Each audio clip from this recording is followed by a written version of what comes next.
Before pala mag-login, may na-receive na po akong message from BFP. Ito siya. Completed application.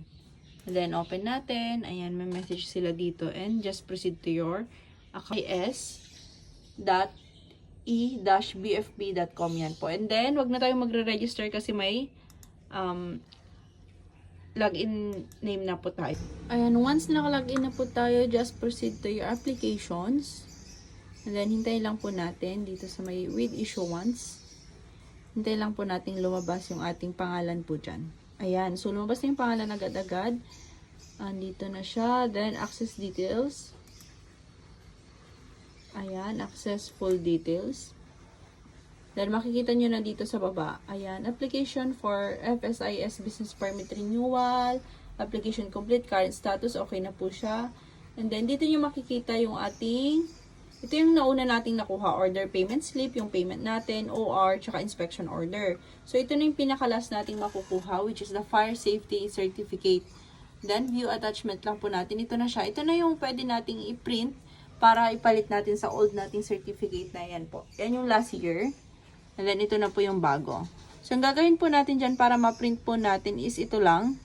Click the print icon button. And then, ang gagawin po natin dyan, kung gusto nyo, wag mo nang i-print, save as PDF po muna natin. Yan, save as PDF. Para may copy po tayo.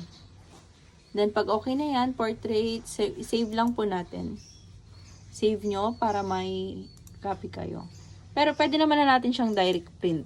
Ayan. Choose lang natin yung ating printer.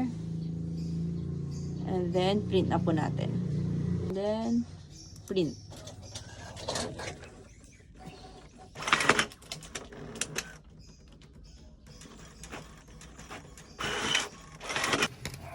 So, ito po yung dati yung manual nila. So, ito na yung ating bago.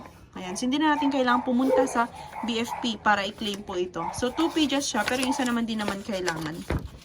Ayan, ito. So, ito yung pinakakailangan po natin. Nilagay ko na siya sa A4. Ayan.